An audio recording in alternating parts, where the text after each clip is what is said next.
귀한 찬양을 하나님께서 받으신 줄로 믿습니다. 오늘은 요한복음 15장 우리 잘 아는 말씀을 통해서 사랑의 공동체 이 말씀을 여러분에게 전하고자 합니다. 요한복음 15장을 보면 예수님이 성부 하나님과의 관계를 설명하실 때 나는 참 포도나무요 내 아버지는 농부라 이렇게 말씀하셨습니다. 그러면 예수님과 우리 관계는 어떠한가? 예수님이 비유로 말씀하시는데 예수님은 포도나무요 우리는 그 가지라 이렇게 설명을 하셨습니다. 여기에서 가지라는 말, 우리는 가지입니다. 나무가 아니라. 그런데 예수님은 단수지만 가지는 복수. 너희는 가지라. 여기 주목을 해야 됩니다. 포도나무는 보통 관목으로, 제목으로 이렇게 쓸 수가 없습니다. 우리가 알기로 건축 자재로 쓸 수가 없는 나무가 포도나무. 건축 자재를 구하려면 다른 나무를 찾아야 되죠. 포도나무는 열매를 우리가 위해서 심고 가꾸는 거지요. 열매를 보아 알리라. 포도나무는 넝쿨과 과수이기 때문에 이 버팀목을 만들어주고 거치대를 만들어주고 또 이 넝쿨이 잘 뻗어갈 수 있도록 이제 철사나 줄을 또 만들어 줘야 됩니다. 그래서 가지들이 이 거치대 위에 서로 이렇게 엉키고 설키고 그래서 서로 붙잡아 주기도 하고 넝쿨손으로 다 이렇게 서로 붙잡고 그래서 땅바닥에 떨어지지 아니하고 열매를 잘 맺게 해주는 것입니다. 만약에 이제 포도나무 가지가 이렇게 땅바닥에 그냥 떨어져 자란다면 거기에 열매도 제대로 자랄 수가 없고 또 이 농부가 밟을 가능성도 많습니다. 그래서 서로 따로 가지들이 떼어져 있으면 그러니까 홀로 있는 가지를 보면은 힘을 받지 못해서 결국은 땅바닥에 떨어질 수밖에 없습니다. 영국의 그 유명한 케임브리지 대학의 그 의료진이 연구한 바를 발표한 적이 있습니다. 건강하게 오래 사는 사람의 특징이 뭘까? 요즘은 이제 건강에 관심이 많으니까 오래전에 이 부분에 연구를 해보고 깜짝 놀란 겁니다. 그래서 그 사실을 발표한 걸 보니까 오래 살면서 건강하게 오래 사는 사람의 특징이 뭔가 이렇게 연구를 했는데 그 결과는 의외로 다른 겁니다. 우리가 아는 상식은 금주, 금연, 병원에 가면 술 끊으세요, 담배 끊으세요. 목사인 저에게도 잘 몰라서 그러겠지만 빨리 담배를 끊어야 됩니다. 그렇게 얘기를 해요. 이게 아주 제가 폐 문제가 있으니까 치명적이 될 수 있습니다. 그래요. 주치의가 바뀌어가지고 잘 모르면 그럴 수 있겠죠. 그게 거의 상식이잖아요. 우리가 병원에 안 가도 그걸 잘 알고 있습니다. 그 다음에 운동을 많이 하십시오. 그렇죠? 운동을 많이 해야 건강하고 오래 살 수 있다. 이거는 참 누구나 지금 다 알고 있는 상식인데 케임브리지대 연구 결과는 의외로 그거보다는 친구 관계가 더 중요하다. 이 발표를 했습니다. 그러니까 친구가 없는 사람을 이렇게 쭉 살펴보는데 이런 사람이 오히려 스트레스가 더 많고 또 마음고생이 더 심하고 또 쉽게 병에 노출되고 이런 사람들이 또 노화도 더 빨라진다. 연구 결과입니다. 그래서 일찍 죽는 사람이 많다. 이 결과입니다. 그래서 생각해 보니까 그런 좋은 친구를 만날 곳이 어디 있겠어요? 어디 돈 주고 와서 동호회 모임에 간들 무슨 어디 회비 내고 모임에 열심히 간다고 그래서 그런 어떤 스트레스가 이제 사라지고 정말 진정한 어떤 사랑의 교제를 할 수 있는가? 그렇지는 못할 것 같아요. 그러나 교회 안에 있는 바로 소그룹 모임이야말로 정말 진정한 교제의 현장이 될 줄로 믿습니다.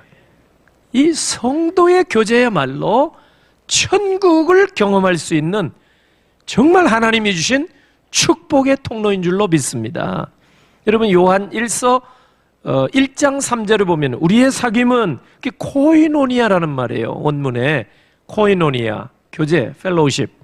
우리의 사귐은 아버지와 그의 아들 예수 그리스도와 더불어 누림이라 이렇게 말씀하셨어요.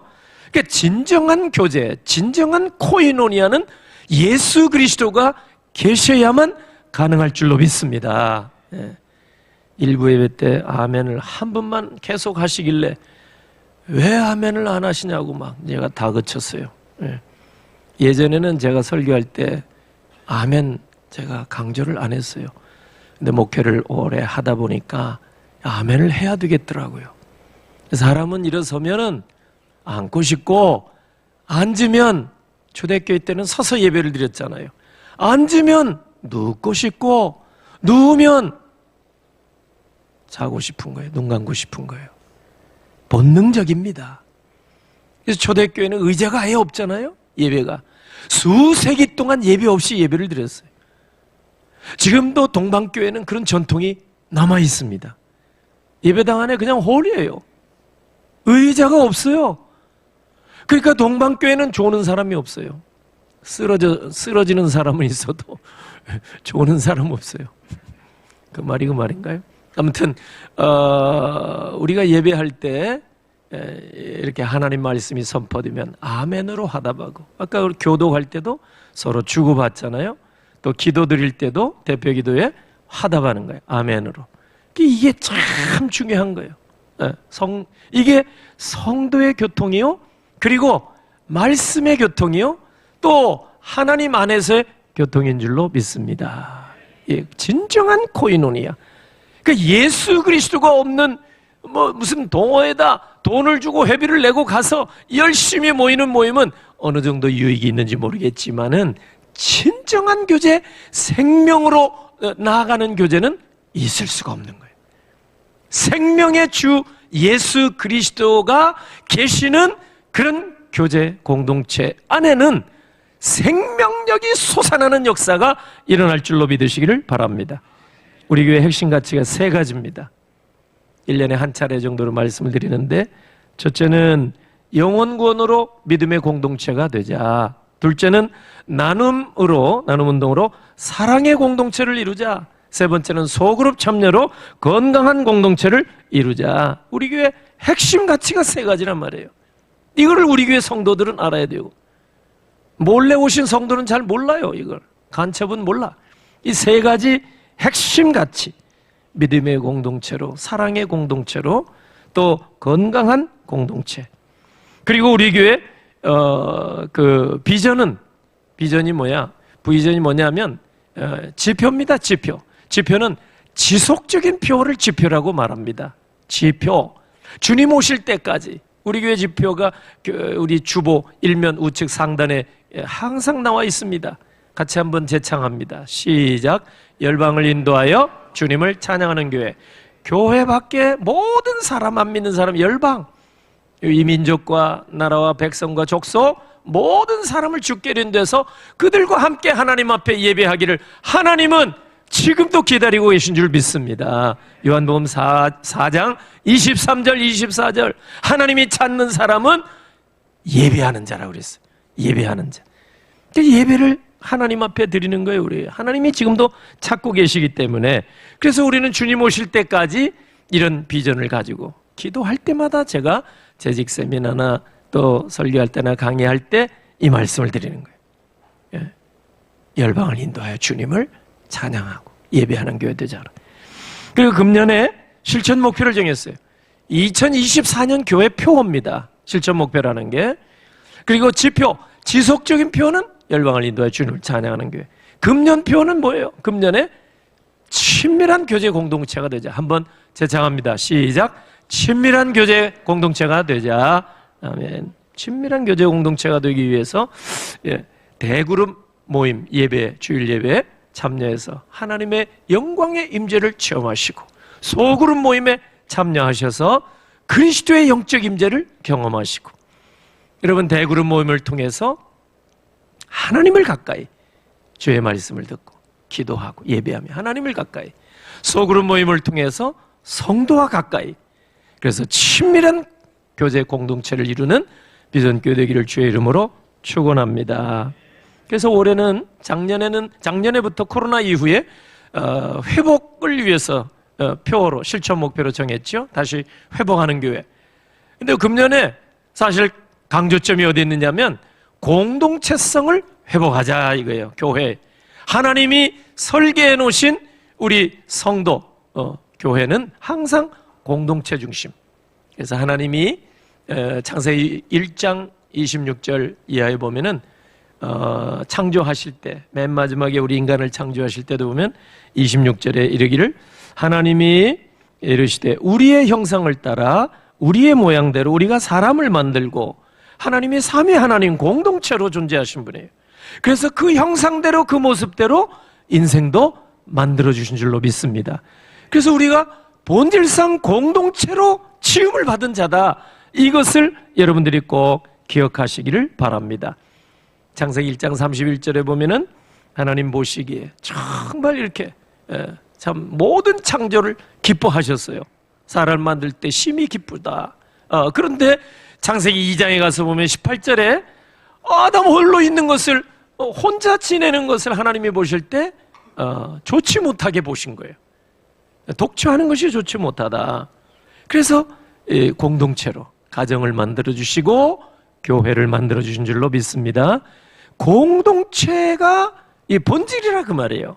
하나님이 우리를 만들어주실 때 홀로 독야청청하리라 이렇게 만들어주지 않았어요. 사람의 삶의 의미를 어디서 누리느냐, 경험하느냐, 이렇게 모일 때, 공동체 안에 있을 때, 소속돼 있을 때, 생명의 공동체, 믿음의 공동체 안에 있을 때 우리의 존재의 의미를 발견하게 될 줄로 믿습니다.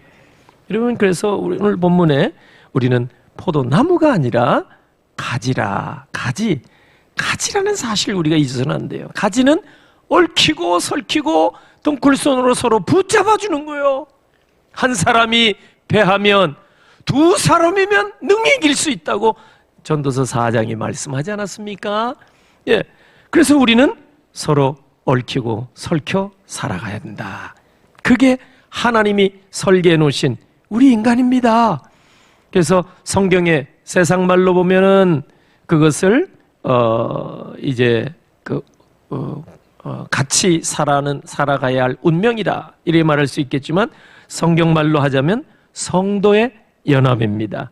우리는 그리스도와 신비로운 연합을 하게 된 사람들이고, 성도들과 사랑의 연합을 해야 하는 사람들인 줄로 믿습니다. 여러분, 아프리카 속담에 빨리 가려면 혼자 가고 멀리 가려면 함께 가라. 이 성경 말이 아닌데도 일반 계시를 통해서 유익을 얻는 게 좀 있잖아요. 빨리 가려면 혼자 가는 거예요.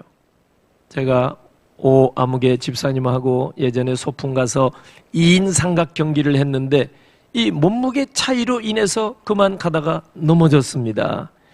그래가지고 제가 갈빗대 2개가 부러지고 1개가 금이 갔습니다. 근데 이게 오래 가더라고요. 가서 집에 가서 가만히 누워 계세요. 의사 처방은 약이 아니에요. bed rest. 침대 가서 가만히 쉬세요. 이게 처방이에요. 근데 어떻게 쉬고 가만히 있겠어요? 그 가방을 딱 들었는데 우두둑 소리가 나는 거예요. 나으려고 하는데 또 부러지는 거예요. 이야, 그 오래가 돼요. 예. 이게 함께 달려가려고 하다 보니까 서로 차이가 와서 이렇게 넘어지고 자빠지는 거예요. 빨리 가려고 하다 보니까 함께 빨리는 이게 어려운 거예요. 그러니까 불의의 속담 말대로 빨리 가려면 혼자 가고, 그러나 멀리 가려면 함께 가라. 참 일리가 있는 말입니다. 하나님이 사실은 그렇게 우리를 설계해 놓으신 줄로 믿습니다. 요한복음 15장에 너희는 포도나무 가지로 내게 붙어 있으라. 연합. 그리고 가지끼리 연합 붙어 있으라. 그래야 열매가 나타날 줄로 믿습니다. 그래서 예수님이 우리에게 가르쳐 주신 말씀. 사도 바울이 로마 교회에 보내는 편지에 보니까 로마서 15장 7절에 이렇게 돼 있어요. 그러므로 그리스도께서 우리를 받아 하나님께 영광을 돌리신 같이 너희도 서로 받으라. 서로 받아주라. 여러분, 서로 받아주기를 꺼려한 교회가 2000년 전에 초대교회였어요. 초대교회가 다 좋은 건 아니에요. 특별히 로마교회. 로마교회 안에 보면은 거기에는 여러 족속들, 여러 민족들이 와서 한 교회를 이루었습니다. 그런 로마인들, 이방인들 아닙니까? 이방인으로 있다가 예수 믿은 사람들, 또 유대인들, 유대인으로 있다가 예수 믿은 사람들이 모여서 로마 교회를 만들었습니다. 지금은 천주교, 가톨릭 교회가 됐습니다만은 처음에는 뭐 구별이 없을 때니까 이 로마 교회 안에는 다양한 민족이 모여서 교회를 이루게 된 겁니다. 뿐만 아니라 종교적으로는 이방인들은 우상 숭배하던 미신을 숭배하던 자들이고, 유대인들은 하나님을 섬기던 자들이에요. 예수를 믿지 않았지만. 근데 다 예수 믿고 교회 안에 들어왔는데 이게 합하여 살기가 어렵더라 그 말이에요. 그래서 사도 바울이 이것을 잘 알기 때문에 예수님이 우리를 조건 없이 받아주신 것처럼 너희도 서로 받아주라, 이렇게 권면한 거예요. 왜? 서로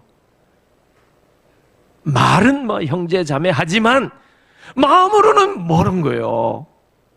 마음으로는 배척하고, 민족이 다르고, 종교가 다르고, 생활 수준이 다르고, 지식 정도가 다르고.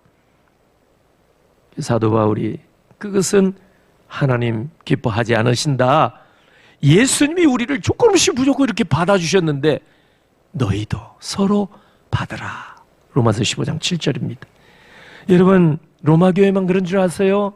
고린도 교회, 여러분이 잘 아시는 대로 대표적인 그 교회 안에 막 이리 파당이 있을 정도로, 고린도전서 1장 12절 보니까 너희가 각각 이르되 나는 바울에게, 나는 아볼로에게, 나는 게바에게, 나는 그리스도에 속한 자라. 아니, 그 한 교회 안에, 크지도 않은 교회 안에 이렇게 벌써 4개의 파당이 생긴 거예요. 나는 바울파다, 나는 아볼로파다, 나는 베드로파다 하니까 나는 예수파다. 사실상 한국 교회도 보면 예수교 장로회, 뭐 기독교 장로회, 뭐 다 그 말이 그 말인데, 합동이나 통합이나 알고 보면 다 똑같은 거 아니에요? 응? 또 같은 말이죠. 좋은 말 아니에요? 통합한다, 합동한다. 예, 그게 교단명이에요. 교단명. 우리나라 장로교만 해도 200개가 넘는다고 하니, 장로교가 다 조화라만 할 수가 없어요. 이렇게 조금 의견을 달리하면 뭐 갈라지고 분열되고 찢어지니까, 이 얼마나 이게 참 교회 머리 드신 주님이 지끈지끈 머리가 아프시겠어요? 바울의 처방이 뭘까요? 이렇게 고린도 교회 안에 이렇게 마음이 갈라져 있으니까 이 바울이 처방을 내린 것이 고린도전서 1장 10절입니다. 다 같이 한번 읽어보겠습니다. 시작. 형제들아, 내가 우리 주 예수 그리스도의 이름으로 너희를 권하노니 모두가 같은 말을 하고 너희 가운데 분쟁이 없이 같은 마음과 같은 뜻으로 온전히 합하라. 아멘. 우리나라 초기 선교사님들이 와서 교회를 많이 세우셨을 때 빈부 귀천, 남녀노소 구별이 심했습니다. 양반은 양반들이 모였어요. 상민은 상민끼리 모였어요. 정 안타까운 일이죠. 지금 100몇십 년 전 일이니까. 우리나라 처음 세워진 장로교가 세문안교회입니다. 지금은 통합식인데 광화문에 있죠. 언더우드 선교사 세웠어요. 여러분, 우리나라 최초의 감리교회, 정동제일교회, 정동에 있습니다. 다 광화문 쪽에 있습니다. 그런 교회들은 다 양반들 중심 교회였어요. 천한 신분의 사람들이 기웃거리지도 못했습니다. 양반 중심의 교회. 그런데 1893년에 사무엘 무어 선교사님이 오셔서 이제 교회를 설립을 하셨는데, 지금의 종로 3가 바로 궁궐 바로 옆에 그 교회를 시작하셨어요. 거기에는 양반들도 이렇게 나오게 했고 열심히 전도해서, 그리고 천한 신분의 사람들, 일테면 백정, 고기 이렇게 백정, 그 다음에 가파치, 이런 사람들이 가죽 제품을 만들어서 옷이나 신발이나 다 이제 왕궁 안에, 궁궐 안에 수요를 다 채워줬어요. 납품하고. 그리고 기생, 그리고 머슴, 하녀, 이런 사람들 전도해서 같이 모였습니다. 그러다 보니까 양반들이 좀 불편하고 기분이 안 좋은 거예요. 그래서 무어 선교사님한테, 우리말로는 모삼열 선교사라고 우리말로 그렇게 이름이 붙여져 있어요. 모 선교사님, 우리 저 천한 것들하고 같이 한 예배당 안에서 예배 드리려니까 이 자존심이 상합니다. 우리가. 우리는 가쓰고, 우리 양반인데, 아이고, 냄새나는 저 사람들하고 예배를 보면 되겠습니까? 최소한 선교사님, 앞자리는 좀 구별을 해 주셔서 양반석, 뒷자리는 상민석, 천한 사람들. 그러니까 이 찬양대 자리는 양반석이었어요. 옛날에 양반석.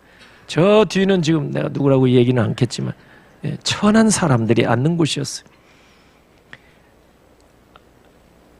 그래서 무어 선교사님이 이렇게 좀 구별 좀 지어달라고. 무어 선교사 단 한마디에 거절해요. 안 됩니다. 복음 안에서는 양반이고 상민이고 차별이 있어서는 안 됩니다. 그리스도의 피로 우리가 다 하나 되었으니 이게 복음입니다. 교회는 이렇게 차별, 구별해서는 안 됩니다. 그러니까 양반들이 반기를 들고 뛰쳐나가서 목회자도 없이 자기네들끼리 교회를 세웠어요. 무어 선교사님이 맨 처음에 세운 교회가 그 동네 이름 곤당골 교회였어요. 근데 뛰쳐나가서 양반들만 모이는 홍문 섯골교회라, 소위 홍문동 교회, 그걸 만들었단 말이에요. 2년 이렇게 하다가 목회자도 없고 막 이러니까 뭐 되겠어요?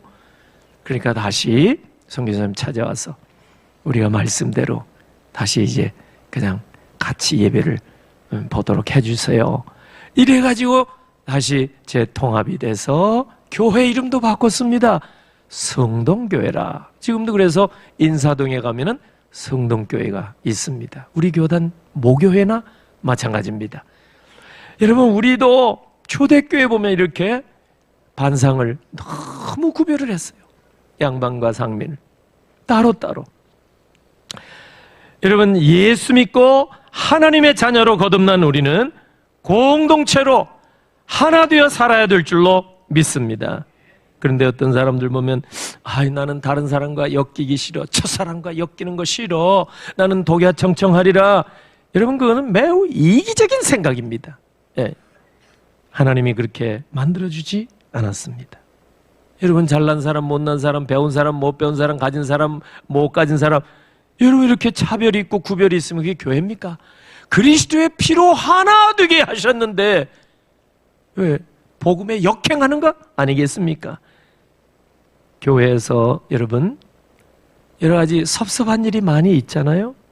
제일 섭섭한 게 뭐냐면 사람 차별하는 거예요. 견디기 어렵습니다. 이건 하나님께서 반드시 심판날에 그 죄의 값을 물으실 것입니다. 야고보에 나와 있습니다. 제일 서러운 것이 세상에서도 차별대우 받기 십상인데 교회에서조차 사람 차별을 하는구나. 갈 데가 없어요. 여러분, 저는 얼마나 조심하는지 몰라요. 그래도 상처받는 분들이 아마 있는 것 같아요. 가끔 보면은. 이렇게 어떤 분하고 인사를 나누는데 중직자, 교회 상의하고, 그런데 성도님이 지나가다 목사님 안녕하세요 인사를 했는데 내가 못 받았다는 거예요. 그러니까 그런 목사가 있는 교회 나는 다니지 않겠노라고 떠나겠다고 막 그런 얘기를 나중에 듣게 되면 참 제가 정말 너무나 안타깝습니다. 그대로 신방해 보면은 어떤 분들은 교회 안에서 정말 예수 믿고 너무 기뻐가지고 우리 다른 성도 집에까지 가서 봉사해주고 그 부모님에게까지 마치 자신의 부모는 세상 떠나서 안 계시지만 부모님처럼 잘 섬겨드리고 이런데도 나중에 오히려 되돌러 오는 것은 아주 좋지 못한 얘기요 욕하는 얘기가 들어올 때 얼마나 큰 상처를 받았는지 신방에 보면 이런 말씀할 때 제가 너무 가슴이 아프더라고요. 결국 견디지 못하고 교회를 떠나시는 거예요. 그때 목회자의 마음이 얼마나 속상한지 몰라요. 나도 잘못은 하지만 이 사랑의 공동체 안에까지 왔는데 예수의 피값을 받아가지고 믿음의 공동체 안에 왔는데 여기에서조차 차별한단 말이에요. 예수님은 차별 없이 우리를 불러주셨는데 사람들이 예수 믿는 사람들이 차별하고 구별하고 앉아 있으니 얼마나 이게 저는 우리 교회에서 헌금을 많이 하고 사회적인 신분이 괜찮은 사람만 가까이 한다 이런 말을 듣지 않으려고 참 노력을 합니다. 그래도 오해가 많이 있을 수 있을 것 같아요. 여러분 예수님 동생 야고보의 경고가 야고보 2장에 보면 구체적으로 나와 있습니다. 야고보 2장 1절 보니까 주 예수 그리스도에 대한 믿음을 너희가 가졌으니 사람을 차별하여 대하지 말라. 차별하여 대하지 말라. 야고보 2장 2절 이하에 보니까 만일 너희 회당에 그러니까 예배당에 금가락지를 끼고 아름다운 옷을 입은 사람이 들어오고 그리고 또 남루한 옷을 입은 가난한 사람이 들어올 때 너희가 예배당 안에서 좋은 옷을 입은 사람은 눈여겨보고 3절 말씀이에요. 여기 좋은 자리에 앉으소서. 그런데 가난한 자에게 말하되 너는 거기 서 있든지 말든지 아니면 내 발 아래 앉아 있든지 알아서 해. 너희끼리 서로 차별하며 악한 생각으로 판단하는 자가 되는 것이 아니냐. 사랑하는 내 형제들아 들을지어다. 하나님이 세상에서 가난한 자를 택하사 믿음에 부요하게 하시고 또 자기를 사랑하는 자들에게 약속하신 나라를 상속으로 받게 하지 아니하였느냐. 야고보 2장 9절 말씀. 만일 너희가 사람을 차별하여 대하면 죄를 짓는 것이니 율법이 너희를 범법자로 정죄하리라. 이 말씀을 우리가 잊어서는 안 됩니다. 하나님 앞에 우리가 설 때 이렇게 서로 차별하게 되면 하나님이 범법자로 여길 것이다. 예수님 동생 야고보가 경고한 말씀이에요. 말씀을 좀 맺으려고 합니다. 우리 교회 금년의 표어가 실천 목표가 친밀한 교제 공동체가 되자. 이 대그룹과 소그룹은요 두 날개입니다. 교회 두 날개, 비행기의 두 날개, 새의 두 날개. 한쪽 날개 잃으면 못 날아가요. 한 날개는 대그룹입니다. 이렇게 주일 예배 전체가 모이는 예배. 또 다른 날개는 소그룹입니다. 작은 공동체. 대그룹을 통해서 예배, 기도, 찬양, 말씀을 통해서 하나님의 영광의 임재를 경험하고 소그룹을 통해서 서로 성도의 교제를 나누면서 하나님이 주신 기쁨을 누리는 곳이 바로 소그룹. 대그룹과 소그룹. 이래야 교회가 비상하게 되고 건강하게 될 줄로 믿습니다. 우리 교회가 금년에 다시 한번 이 공동체성이 회복되어지기를 주의 이름으로 축원합니다. 사랑의 공동체로. 그래서 예수님 명령이 12절 내게 명은 곧 내가 너희를 사랑한 같이 너희도 서로 사랑하라. 17절 내가 이것을 너에게 명하면 너희로 서로 사랑하게 하려 함이라. 서로 이렇게. 며칠 전 저희 둘째 아이가 저녁에, 저는 집에 들어가서도 항상 교회를 하고 앉아 있고 거실에 놓여 있는 책상 앞에 뭔가 이렇게 또 하고 하여튼 일이 많아요. 집에 가서도. 그러니까 이 아이가 저보고 하는 얘기가, 아빠는 이전에 한참 때 밤 9시 10시 돼가지고 맨날 들어오고 우리하고는 얘기한 적이 별로 없는 것 같다고. 이 옛날 얘기를 뜬금없이 하더라고요. 생각해보니 목표를 내가 정해놓고 교회에 대한 비전을 선포해놓고 정말 앞만 보고 진짜 달려왔던 것 같아요. 그러다 보니까 주변이 잘 안 보여요. 가족도 안 보이고 내 이웃도 잘 안 보이고, 나름대로 목표를 설정해놓고 이것이 비전이다 꿈이다 하고 달려가니까 그죠? 주변이 안 보여요. 가족이 안 보이고 자식들이 안 보이고. 그러니까 그때 좀 섭섭함이 많이 있었다는 얘기 아니겠습니까? 지금 우리 교회를 떠난 부목사님 한 분은 설교하실 때 울면서 설교한 적이 있어요. 내가 얼마나 가슴이 아프든지 지금도 생각하면. 둘째 아이가 태어났는데 아이를 찾아가 볼 시간이 별로, 얼마나 열심히 그 목사님이 일했는지 몰라요. 정말 1인 10역을 했어요. 정말 귀한 목사님이에요. 그만한 분이 없는 것 같아요. 정말 제가 생각해도. 근데 아기가 태어났는데 아기 가서 얼굴도 제대로 못 보고 새벽부터 저녁까지 와서 교회를 하고 있으니 설교하다가 울더라고요. 요게벳의 노래하면서 울더라니까.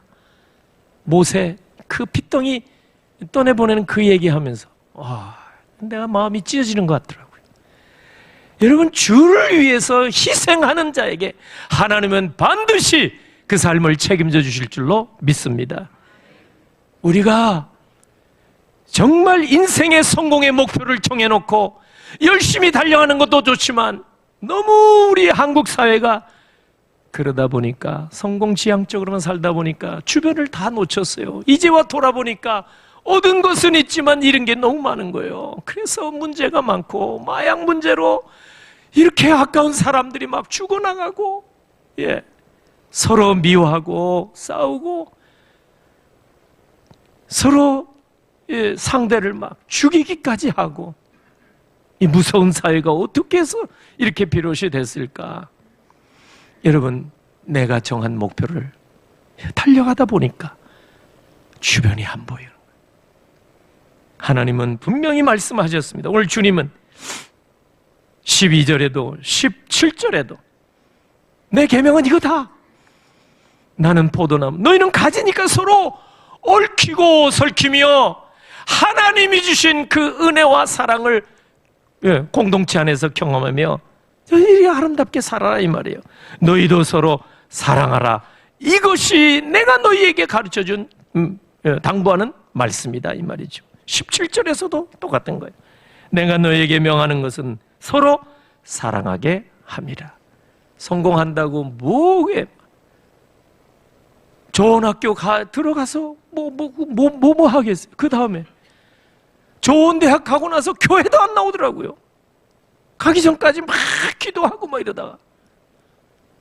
여러분, 그 인생의 성공이 무슨 의미가 있겠어요? 하나님이 주신 은혜를 받는 것이야말로 진정한 성공인 줄로 믿습니다.